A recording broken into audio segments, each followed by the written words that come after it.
So we are now recording just so everyone knows. And we can move on to the next slide.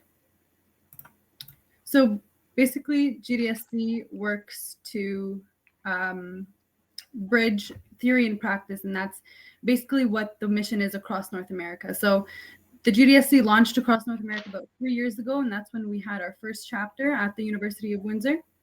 We're hoping to do a lot of community partnerships and collaboration, specifically with Clair College, like I mentioned. So with the launch of this new chapter, hopefully we'll be able to combine a lot of talent from both institutions, and we'll be able to make a lot of change. So there is no programming experience needed to join, although we will be offering a lot of technical skill building events, as well as workshops that are relevant to the techs that you're interested in. We'll, as this is student-led and student-focused, we're hoping to get a lot of diverse participation this year. It's not necessary for you to have a programming experience or even be in a computer science program. And hopefully that'll open doors for you to network and build connections with the community partners that we'll be having this year. Like I said, it is student-focused. Oh, sorry. It is student-focused. So if you have any feedback throughout the year, we will be open to providing what you guys are interested in. And now you can take it away, Nathan. Thank you. So what is a GDSC and who do we work with? So developer student clubs are just one of the many different communities that Google developers have created throughout the years. There's also Google developer groups who Sean and Don, who we have here today, they're going to be talking, hopefully Sean, if he's able to get in, but Don Ward will be here talking with us, and he's actually a lead for Windsor and Detroit for the Google developer groups. And we also have someone from Women Tech Makers who's going to be here today talking or answering questions later. But these are just basically other groups associated with Google, and it's just part of the Google Developer Network. Google's trying to basically expand their community in several different clubs and groups, you can say. And Google Developer Student Clubs works very closely with these groups. We plan on getting members of the Google Developer Experts group to do hopefully some events throughout the year, whether they be workshops or just career talks. And I'm sure that Don will talk more about these things when he presents it in a few slides. So let's go to the next one. All right. So as I mentioned before, the University of Windsor GDSC this is the third year that we run it. So some of you might already be familiar with the things that we've done in the past. To give everyone else kind of a quick rundown, we have held events and workshops in the past. So some of you might have attended the Firebase and Flutter workshops that we've presented. We've also had a lot of successful student projects completed. So things like Utable, Automagic, website generator, these things have been highlighted on our website in the past, and they're always accomplishments of students themselves. So these students have ideas and they bring them to the GDSC, work on them, and then publish a final project that they can showcase on their resume, sometimes even collaborate with other students depending on the kind of work that they want to be doing. We've incorporated Google Tech as well before, like I mentioned, Flutter and Firebase. Hopefully we'll be adding to that list, and we'll talk more about the future GDSC goals in a bit. And we've also partnered with a lot of community organizations and local companies. So We Tech Alliance is a big one, as well as Epicenter. So hopefully we'll be able to not only keep those connections for those of you who have already networked with them in the past, but also add on to that list. Okay, so there's no previous accomplishments for the Sinclair Club, so I'll just go into future of the GDSC. So yeah, so I guess I'll talk about community collaboration and what we're planning to do for the year. We plan on getting a lot of community projects done for you guys or set up. We have some right now set up, but we kind of wanted to get a certain amount done and release them all at once, just so not everyone's jumping at like one or two projects. And most of these projects are going to be both university and Sinclair students working together. And it doesn't just have to be development. We're going to have roles open for potentially like social media, running social media accounts, or maybe just communicating with the clients if that's what you're interested in doing as well. Some incentives for the club. You're going to basically be put in like real world scenarios working with um, like right now we're trying to focus on more charities, but like you're basically gonna be working on real stuff you would work on uh, like at a job. We also plan on having technical workshops for different frameworks. We'll probably have a few of those going on during the year, and I think Layla will talk more about this, but this isn't too much a St. Clair thing. But for university students, there's potential for course credit on some of the projects that you can work on. So I'll let Layla talk more about that probably in the next slide.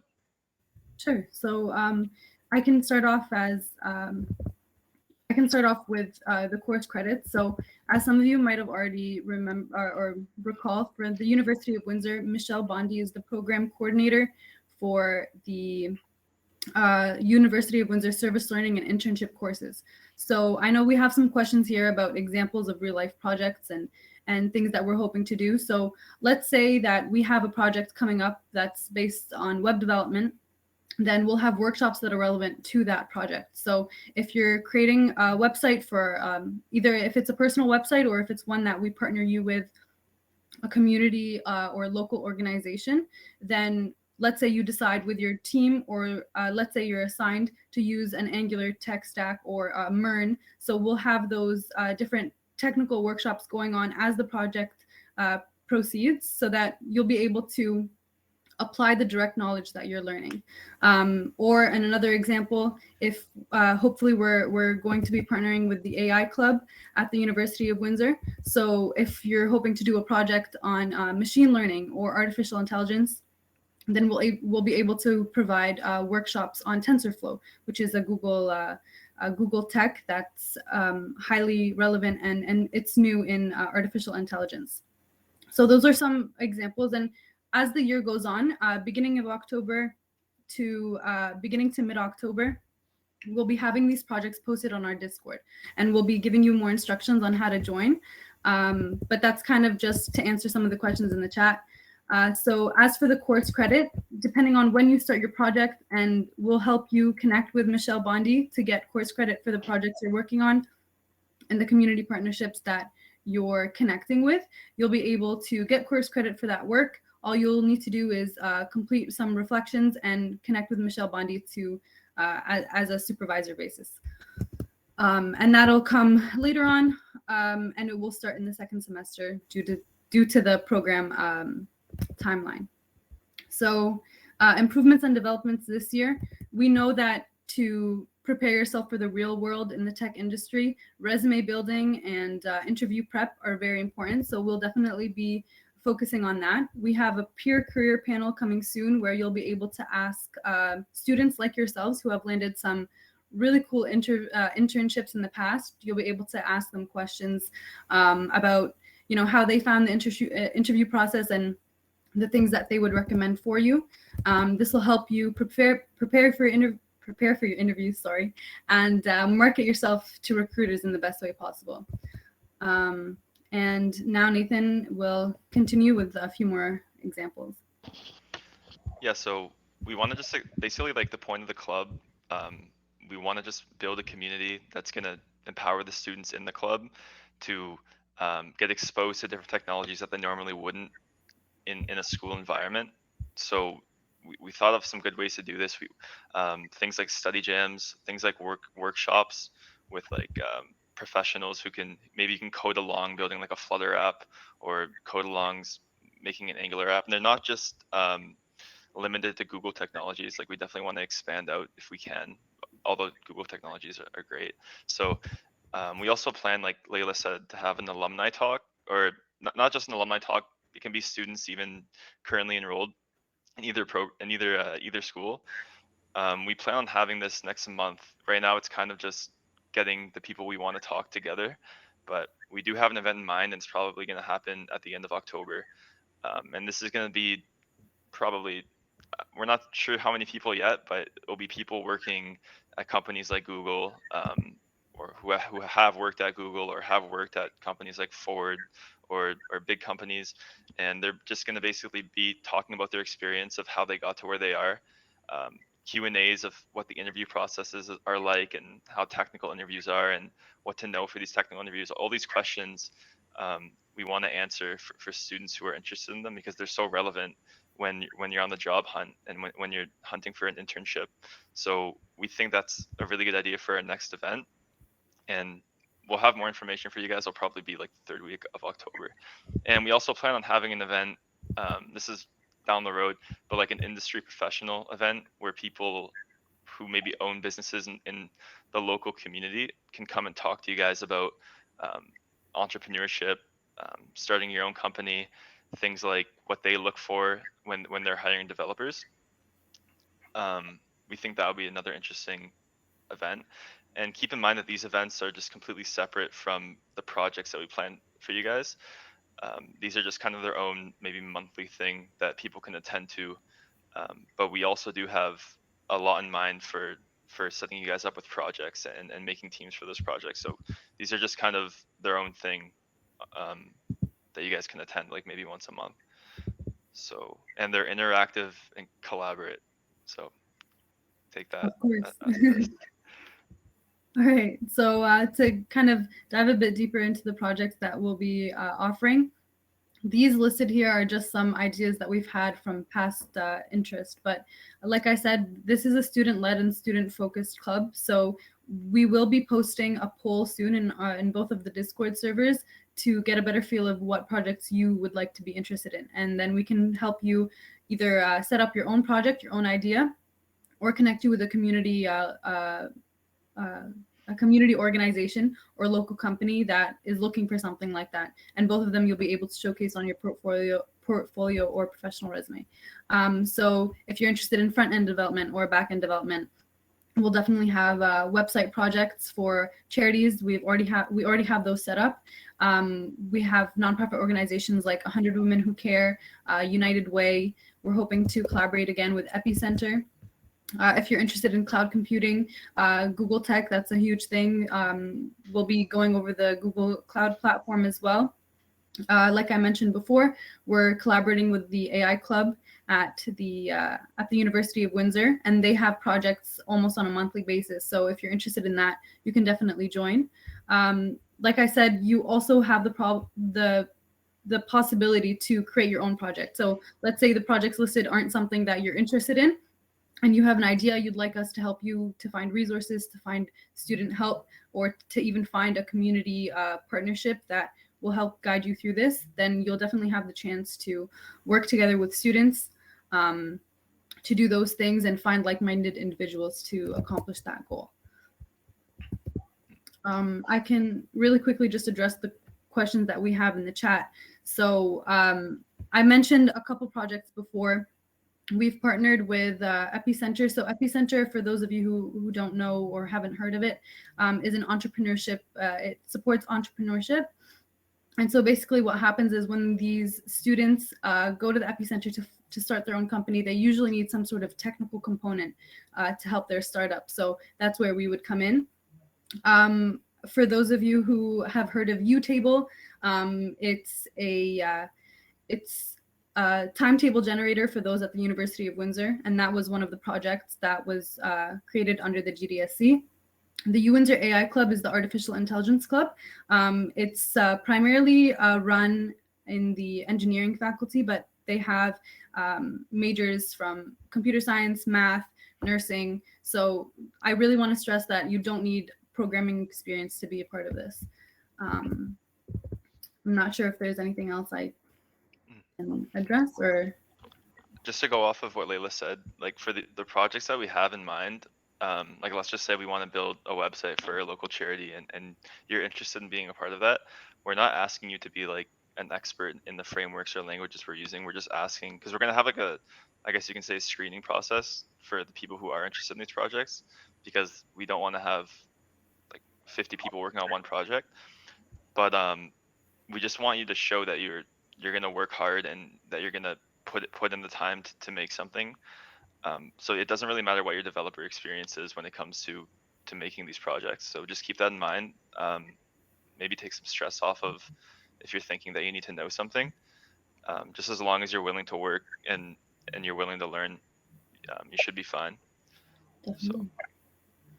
Yeah, and it will be a project that you work on throughout the year, and we understand that the majority, if not all of you, are students, so those schedules can get a bit crazy and hectic. But at the end of the day, if you join a workshop or learn a new technical skill, we will be able to provide, I think Nathan touched on incentives before, we'll be able to give you certificates for those workshops that you can showcase on your resume. These projects will also look really appealing to many recruiters, and they'll also help you, most importantly, develop some of those technical skills that you might not have a chance to do in your courses. So and to join the AI club, we can talk about that in the Discord. We'll link the invite later on. Nathan, if you want to keep going. Yeah, I'm just trying to get Sean in here right now. Okay, no, I can make Dawn a presenter for now, and then I can. Okay, that sounds good. All right. Yeah. So I'd like to introduce Don Ward now to speak for. So he's the Google Developer Group lead for Windsor and Detroit, and he's just gonna talk a bit about his experience being part of a Google community and maybe why you'd be interested in being a part of the Google Developer Student Club. So. Hi, Don. Hello. Yeah, Nathan, I don't know if it helps, but Sean was I would just mention to Sean that you might need to add some more event tickets because I think it defaults to 50. Yeah, I saw his text, but I can work on that in the background. Okay, cool.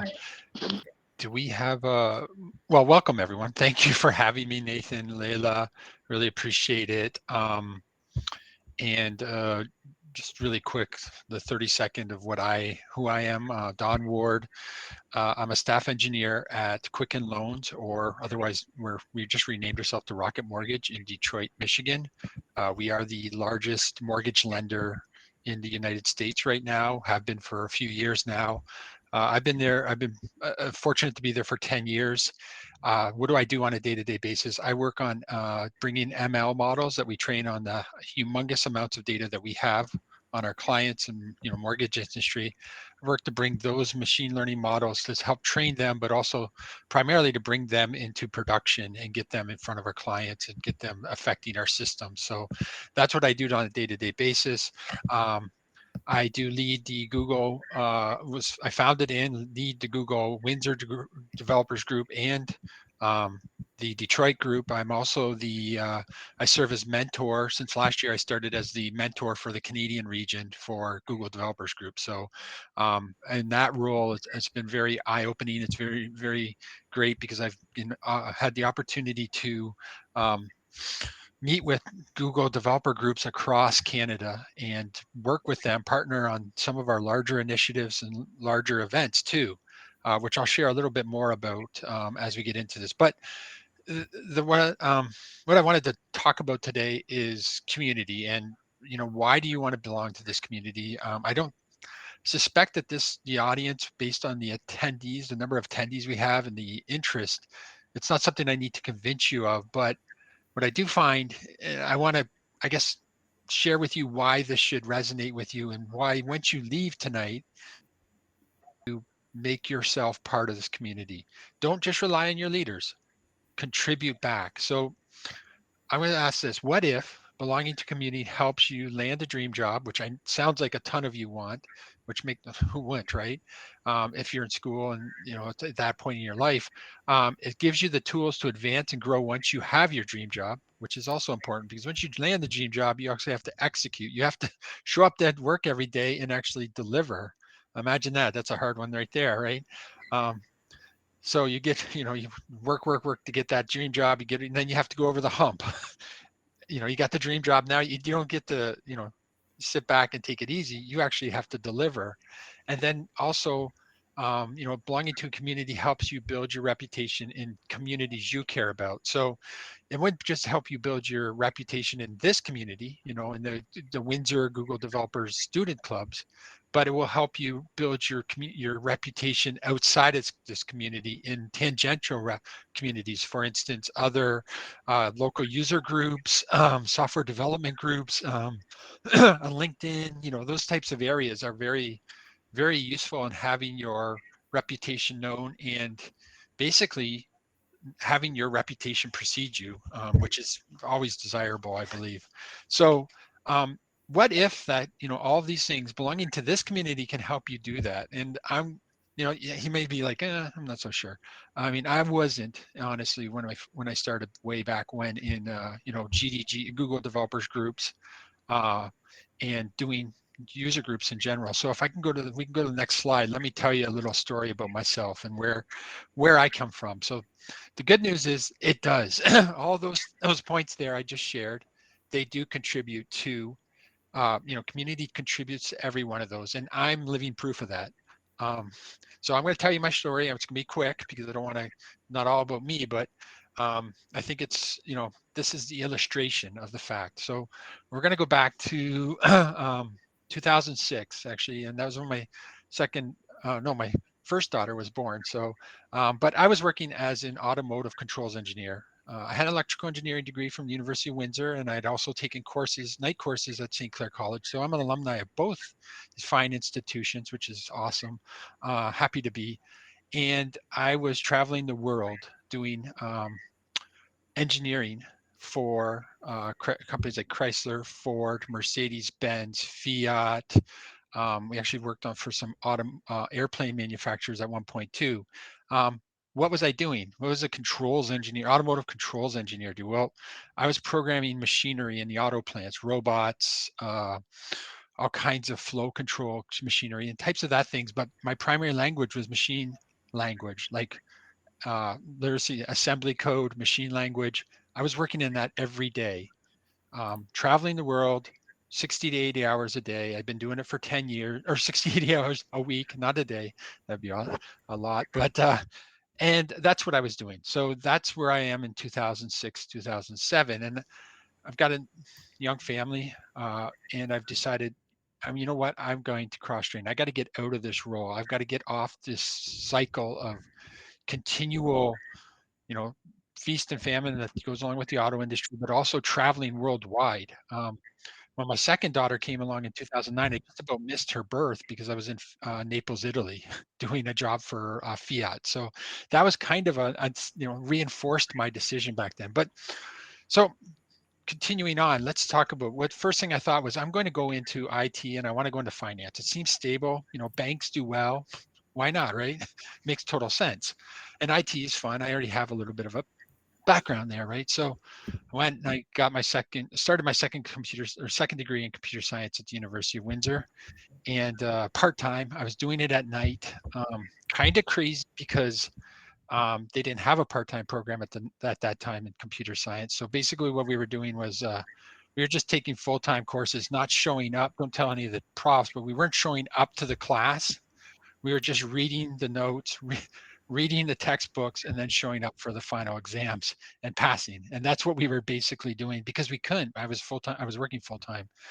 So I 3 years to get my computer science degree, and it's great. I figure I'm going to land a job right away in IT as a Java developer. That was a big thing back then. And I'll say this much: it didn't happen. I mean, people were not willing to take a chance on just a new graduate of a computer science program that didn't have any experience. They couldn't translate from engineering to computer science, even though I'm writing code every day, but it's a different language. So it was kind of, it was a big shock, because, you put in all those hours of, not showing up to class and writing exams and everything else that goes along with doing a degree when you're working full time. But so I thought, well, the other thing, I'll validate my skills. I'll go and get some Java certification. So at that time, the Java programmer certification was the biggest, like that was the hardest certification you could do in IT. Word on the street was, so I said, I'm doing that. And year and a half later, I got that one and I went back out and looked for another job. And it didn't really I was closer. Like people were interested, but I wanted to make a lateral move. A horizontal move essentially. I wanted to move from the salary I had and the kind of seniority I had to similar in a large company. I didn't want to start at step one again, because I had a family and I just figured this is I needed this. So, um, but the Java search got me a little closer. Recruiters were willing to talk to me, but it never got very far. So then I thought, well, what do I do next? And I mean, this is obviously not sequential, but it's kind of how it played out, because then I started attending what was called the Detroit Java User Group at the time. Um, and it was Java was a big language, and we had, Sun and Oracle were sponsoring these Java user groups all over the world. And so I started attending as just an attendee, and then I got, after a little while, they said, well, we really need some help. It's hard because it's, doing this for free. We're putting these events on for free, and we're just doing it because we're interested in Java and we want to build that community in the area. So I started helping out. I just started showing up early, helping out here and there, maybe reach out to a speaker once in a while if someone knew one. And eventually that whole thing rolled into, um, we had some larger ambitions. We were doing conferences, and we started putting together conferences in Detroit. Now, back then, this is 2009, 2010, Detroit wasn't like a destination. um, it hadn't been revitalized. There weren't a lot of companies down there. GM, Blue Cross Blue Shield were two of the big ones. But other than that, it wasn't somewhere where, um, if you were working down there, you might, run down to the restaurant on the corner and go get something to eat. It was more of, stay in the building. It wasn't the best place to be. And but we were starting to, see some of the software development community grow, and people were coming from the suburbs in to attend our conferences. So we got to a point where we were running conferences, two big ones a year and a number of small ones. And we were running these conferences. We'd have 500-600 people show up. We rented Kobo a few times.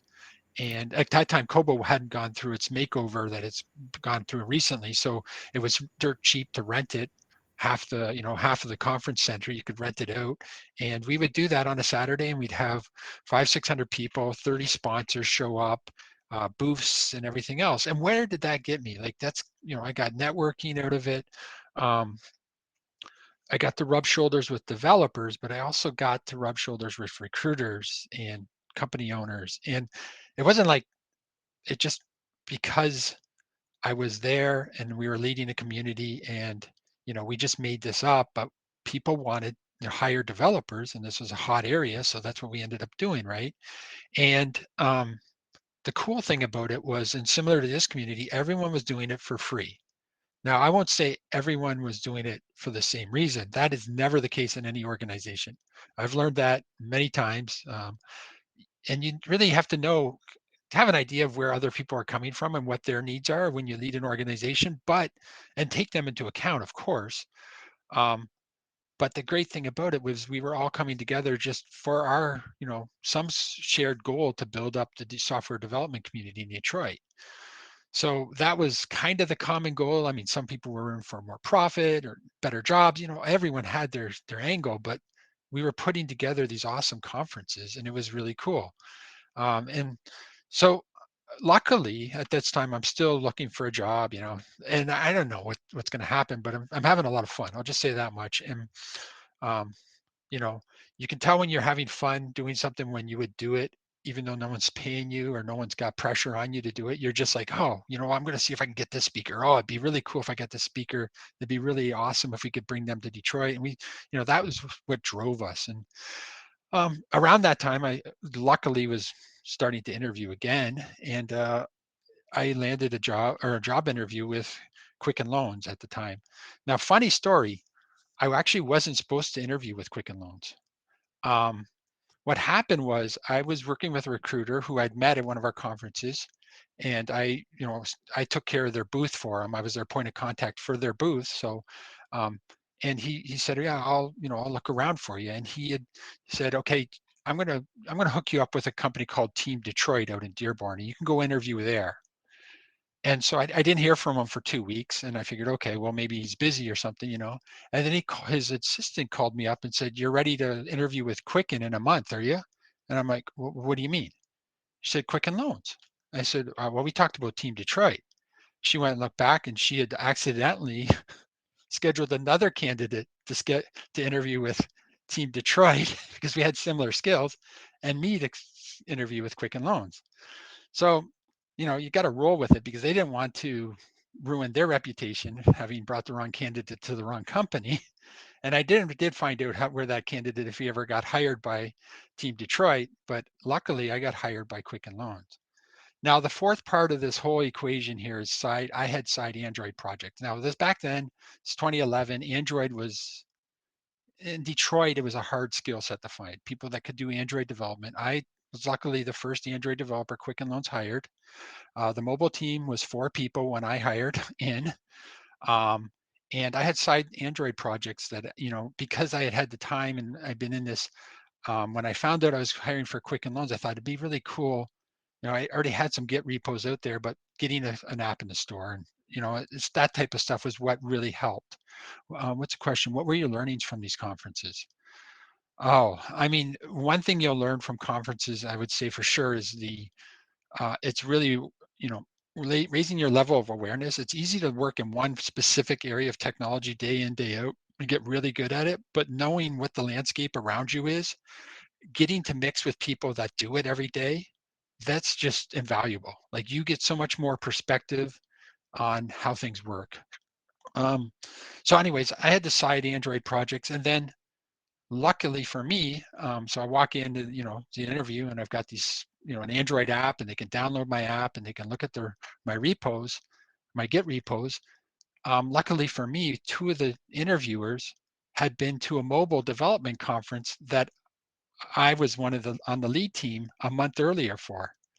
And I had moderated one of the sessions with a speaker that they actually were a part of. So I already had that, like they already knew who I was. So all of this really kind of, like I would say, you know, you got to have all these things right to get a job. And people call me, and you know, I've heard some from, you know, you're more than welcome to reach out if I can help you in any way, you know, get a job. But reach out on LinkedIn or anything. But I would say all of these things helped me get a role, you know, get my job as an Android developer at Quicken Loans. Now I've been in leadership positions at Quicken Loans. I was a director. Now I'm on data science. So I've moved around in the organization and stayed with it because I feel it's a great organization. I've been there for 10 years, but it didn't really click. You know, doing it on your own is great, but it doesn't, it's so much easier when you have that network, when you're part of the community, when you're giving back to the community, and you can say, here's what I helped with. You know, people know you, because I've run into many people who say, why would I do this for free? And they don't realize the benefits. They don't realize that all of those, being part of that community, leads to, will pay off in the end, whichever way. You know, your path may be different than mine. Hopefully it is. So let's continue on. I got one more slide here, I think, or maybe 2. Oh, so one thing I would say when I was thinking of this is, you may say, but this is my story, and it's from 2010, and you know, the landscape's changed, IT's changed, it's huge, right? I mean, this is one of the phones I was actually developing apps for, which is crazy. um, you know, it had that slide out keyboard, which is, you know, kind of pretty cool, but they don't make phones like that anymore. Anyways, I would say, can we go next slide? Sorry. um, it's even more important today. So what happened to me in 2010, 2011, you know, we didn't have the 24-hour news cycle. The soft skills that you will gain by being part of this community, keeping current on local companies and networking, that's invaluable. Whether you're going to stay in Windsor or go worldwide, it's up to you, you know. But, and then the other thing I always found was, it was the most interesting thing, because I would work on a project on my own in Java, and then I go to a user group and I talk to someone, I mentioned to, and they would have like, they'd give me that aha moment. Oh, have you tried this? Oh, you know what? We don't do that anymore at our company. We do this. And they would share like the secret sauce, but they share a technique. What I find, being in this role, and I Quicken for 10 years, these types of skills lead to techs who rise to the top of your organization and field and really contribute back and have the most opportunities. So that's what I got to say. I do have a shameless plug here on the next slide. Oh, maybe not. There it is. There you So if you, we do lead, Sean and I lead the Windsor Google Developers Group, and we are spearheading a online conference across Canada. We did it last year. It's called the Great North Dev Fest, and it's Saturday, November 13th. We don't have a time yet started because we just opened up our call for speakers, but check that website, and it will be a lot of fun. Usually we have well, this year we're focusing on Canadian startups, Canadian entrepreneurialism. So we're trying to get that group to share their knowledge, their stories, and inspire more of that across the country. So definitely that's what I got. And thank you again for having me. All right, thank you so much, Sean. Thank you so We much. appreciate it. Thanks. We managed to get Sean in here. So Yay. Sean, Sean is my faculty advisor for the Sinclair Club, and he's an all-around great guy. So Wow. I'll pass it on to you. Wow. After You get a special I don't know what I introduction. did to deserve that intro. All round great guy. You just got to be yourself, Sean. Just gotta be myself, and that's what I'm trying to be.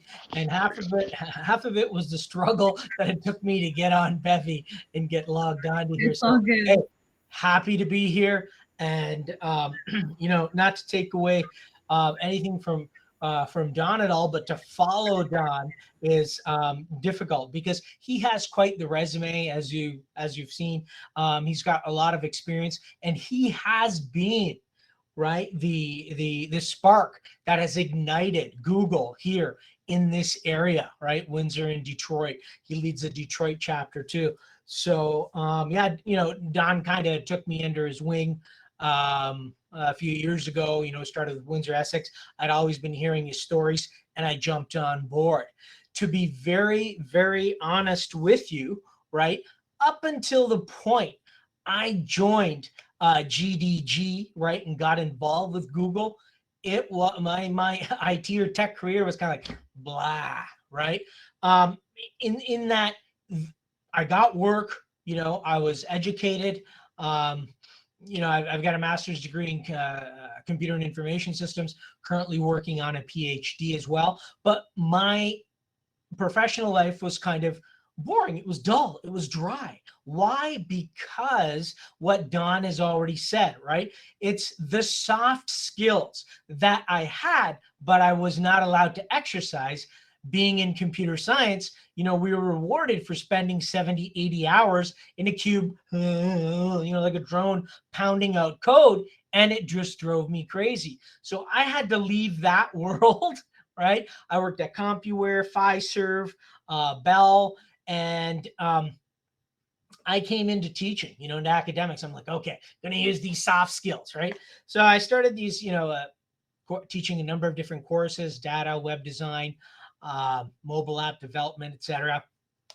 Started into a research. But prior to getting into research at the college, right, I got involved with GDG. That really opened the door wide open for me, right? It gave me the opportunity to expand my network. It gave me the opportunity to look at, the type of things that Don was doing and GDG was doing. I got to attend a number of different conferences, San Diego, San Francisco, stuff like real big wig stuff. Yeah, I was a volunteer. I was doing this for free, but it really expanded my network. That expansion of my network allowed me to get into research, meet a number of different professors from the university, work on projects with them.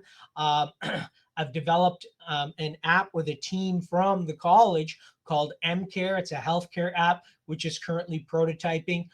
So look for that in the community. Also, I'm a founder along with my partner who's in San Francisco. In the agri-tech industry, we have a prototype that's going to be coming out this fall as well. So these are the opportunities that Google really, put under my belt, right? And allowed me to come through with these. So they were obviously they've been really exciting. In addition to that, I made a number of contacts on both sides of the border around North America, and we just hired somebody from Asia recently. But I've organized a number of hackathons. We were going to organize a large hackathon called Campus Party Tech Fest. There's about annually, it's done on it's been done on every continent except for North America. That was pre-pandemic. Pandemic happened, it slowed down, but it normally has 5,000 attendees and has about, it's a 3-day event, right? So about 5,000 attendees from around the world. That's a big deal. Hopefully post-pandemic, we're going to have to get cracking on this and get it back up and running. But those are the types of things that I've been involved with. Also sit on a number of boards at the college, at the university, with the city of Windsor. And the foundation really, to really springboard my IT career after so many years has been GDG. And it's all of what you make it, right? What you put in, you get back. And I'll tell you, somebody like Nathan, who, we took about 2 years to find at the college. There were other people that went through the application process, and they were not selected in past years, but Nathan was. So 3 cheers to Nathan, for taking this on. 3 cheers to Layla, because the process is stringent, right? You've probably heard of Noah Campbell. If you haven't, look him up, check him out on LinkedIn. These are the leaders in the tech community, whether it's the academic community, whether it's the professional community. These folks have their tentacles out everywhere, and it's good to know them. It's good to learn from them, and it's good to be a part of GDG. And I hope that's convincing enough for you to continue at least looking at the emails that we send out to you. And I hope to meet a lot of you personally. If you've got more questions, I don't have any slides, but definitely, I'm part of the Great North Dev Fest. You can reach out to me. Nathan has my contact info. I'm on LinkedIn. A few of you have already done that. So continue. Keep in touch. Anything I can do to help you guys out, let me know. I'm there for you. Thanks, guys. Thanks so much, Sean. Thank you so much, Sean. No problem. Thank you to both of you. I think that everyone really enjoyed the stories and all of your input and your advice. Hopefully, like we said, we'll definitely be collaborating soon throughout the year. And speaking of collaborations, if any of you have ideas, any community partnerships that maybe you're involved in, anything that you'd like to see in the GDSC, we're very much flexible and open to giving you guys what the resources and the opportunities that you need to succeed. So you can reach out to us and present your problem or present the idea you have. We'll help you connect with other student developers or even professionals in the industry, and you can collaborate on a solution. I'm not sure if Nathan, you want to say anything before we hopefully invite Aislinn to come say a few words. Yeah, just to go on the slide a bit more, if you guys know of any like local charities or nonprofits or companies even that have a problem and you think that the Google Developer Student Club can solve with technology, feel free to reach out to us, because we're always looking, like right now is the time that we're looking for projects to get ready for you guys. So feel free to reach out to either me or Layla, and we can hopefully get something set up. And now I think we're gonna do Q&A, right? So. Yeah, if anyone has any questions, I know you've been there have been a lot of questions going on in the chat. I think Aislinn's been doing a great job of kind of addressing them as we go. These are the Discord invites that if you'd like to join the University of Windsor Discord, it's on the left in blue and St. Clair is in green. That's where most of our promotions will happen. That's where you'll be able to apply for projects. If there's any questions, we can address them now, but I think we're close to wrapping up.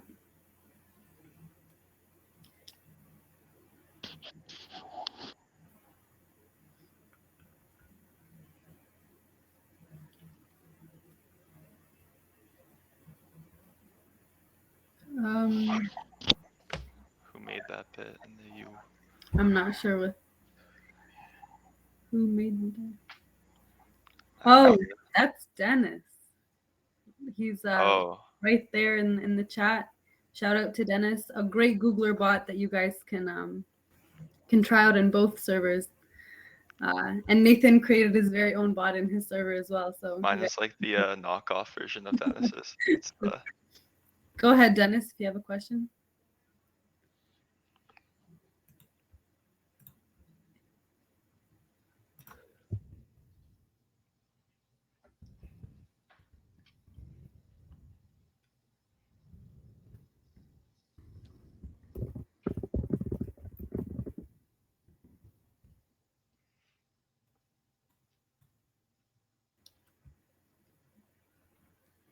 What advice would you give to full stack developer who is new to the industry? Nathan, you want to take this on as a full stack developer yourself? I would say, like, don't get overwhelmed, especially when you're starting a new stack. And to, like, when I first started, I didn't know much, and I had to spend a lot of time after work learning the technologies learning the technologies I was using. So if you're doing like, I don't know, like React and Node.js, like I'd really recommend going on Udemy. And I really like Udemy Pluralsight's really good as well, and just learning the best practices for those things. And I'm sure you'll learn them if you're working, but just learn how those frameworks work on your own time. Yeah, it's hopefully that's what the GDSC will help you do, because sometimes courses are more theoretical, so we'll help you find projects where you'll be able to practice those things. Do you want to answer teasers? Or? Yeah, sure. So here's a couple of questions. St. Clair and Windsor collaboration, when is that going to happen? Well, we're kind of doing it already. Hopefully throughout the entire year. Any projects that we have posted will be open to both St. Clair and University of Windsor students. Depending on the interest in the project, it'll most likely be application based. And based on your interest, what is to be expected from the St. Clair GDSC? Not to speak on Nathan's behalf, but I think most of the same things from you, Windsor. Yeah, I would say most of our events, if not all of our events, will be collaborations with the University of Windsor. So you can expect the same thing from St. Clair. Will we ever be able to host in-person events? It just depends on how COVID is going. Like I would love to host something in person, but right now, especially the way St. Clair is looking, because I know that University of Windsor is online, but it seems that we're kind of headed towards another school lockdown, at least at St. Clair. Yeah, hopefully fingers crossed, but we'll see. What languages are relevant right now, and what technologies do you use? I honestly haven't been keeping up with what's relevant right now. Excuse me, Jesus. Going through that puberty. What technologies do I use right now? I use JavaScript, C#, Dart. How do you go about getting developer jobs in Windsor? We'll hopefully have. Well, they're in the works right now. We'll be posting them in October. So the first 2 weeks of October, we'll be having the project postings. So Satwinder, I think you're asking about the active projects. So before we're able to get people on those, we're going to be posting them on the Discord. And to get developer jobs in Windsor, if you're interested in that, then I'd highly recommend you stay tuned for our peer career panel that's happening most likely in the 3rd week of October. You'll be able to ask students like yourself or alumni at the University of Windsor and St. Clair College how they were able to land internships at Google, GitHub, IBM, Shopify. For Windsor, though, I would recommend you don't need to know, like nowhere I think I've interviewed in Windsor has done like LeetCode or technical like interviews. So as long as you just have a strong resume with projects, you should be fine for Windsor, because I can't think of anywhere that does like any technical LeetCode styled questions. So I believe, just if I might chime in, because I do interview weekly. I guess you would Yeah, have I more. interview quite a few people actually as our staff, one of the staff engineers. I would say that if I were in your shoes and I was looking for a new role into IT, that first job I'd be looking for one that's going to give me that experience. Basically, the deep experience that you need to parlay that into another role, into more of the bigger tech companies, if that's what you're interested in. But in Windsor, I'm not sure if they do the technical interviews. I know Rocket Innovation Studios, I believe we do some take-home code tests. I know on my team we do. We did definitely. I review them all the time, and it's interesting to see what these take-home code tests look like when they come back, because we asked someone to actually build a whole full stack project. We're not just going to hire someone that knows Python. If you can't take it and put it in actually in production and take it from A to Z, there's too much learning involved. So if you do run in across a company that's looking for something like that and you're able to fill out that take-home code test, I would say you do have a higher chance than others, because a lot of people will brush those aside and they will say, you know what, I'm not spending a few hours figuring this out. It's too much of a hard thing. But it is an indication of a company that cares. Like, we're looking at your code. So that's all I got to say, but hopefully that helps. Thank Thank you. you, Don. Thank you. Before we pass on the next question, Aislinn has joined us. Aislinn is last year's GDSC lead. So do you want to just quickly introduce yourself and talk about your experience or anything you think would be valuable? Sure, for sure. Can everybody hear me okay? Yeah, all good. Okay, I'll apologize for a little bit of jank on my part. I am right at the very end of organizing Border Hacks 2021. It's going to be happening tomorrow, but I know everybody here is already registered, right? So no problem. Yeah, the DSC is a really great opportunity to put some of your projects into action and to actually develop some code. I know one complaint we get from a lot of students is that they don't have projects to put on their resume because a lot of the experience they're getting in class, especially in university, is very theoretical. And I think, to speak to Don's point about when you're doing an interview and you're looking for those more technical interviews, you're a lot more likely to get technical interviews like that if you have some projects under your belt that you can show off, right? And projects like that do a really good job of preparing you for those tests, and preparing you for interviews where they ask technical questions. And the DSC is a really good opportunity to get that experience, live in the field. And it's also a really good opportunity. I know that Layla and Nathan were mentioning this, but part of the DSC is collaborating with community partners, right? And so being able to say not only that you worked on a project, but also that you worked on a project with a local organization really goes a long way. And it's a great way to find references to add to your resume, sort of vouch for your technical skill. So yeah, I'm really stoked to be here. Thank you so much for inviting me. Glad to have joined. And yeah, if I can answer any other questions for folks, please let me know. Thanks for helping out, Aislinn. Thank you, Aislinn. All right. We do have a question for Don specifically in the chat. Since you're a fellow Android developer and a veteran, I noticed that Google is pushing Kotlin over Java. I've been avoiding it. Any thoughts? I'd say learn Kotlin. It's been common. I mean, I don't know. I was leading the mobile development teams at Quicken Loans 3 years ago before I got out of leadership. I had 45 folks on my team that, as a director, I was leading. We had switched over to Kotlin. I don't know what they teach in school. I don't want to go against that. Java is definitely a great language, but it seems Android, the whole Android team embracing Android Studio, embracing IntelliJ, and then Kotlin coming along, and that's one of their, IntelliJ's technologies that's been sitting on the shelf for a number of years. Android's team embracing that. It's kind of evident that first they got away from the Eclipse Foundation and went to Android Studio so they could control the whole experience. And now they're, Kotlin is definitely the way.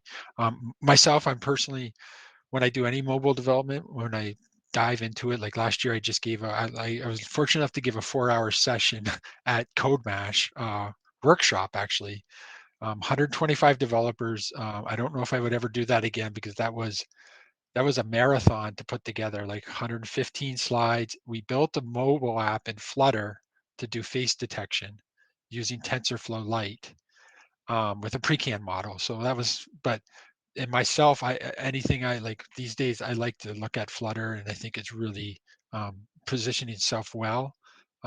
But for certain types of apps, of course, for certain types of apps, Android and native development are the way to go.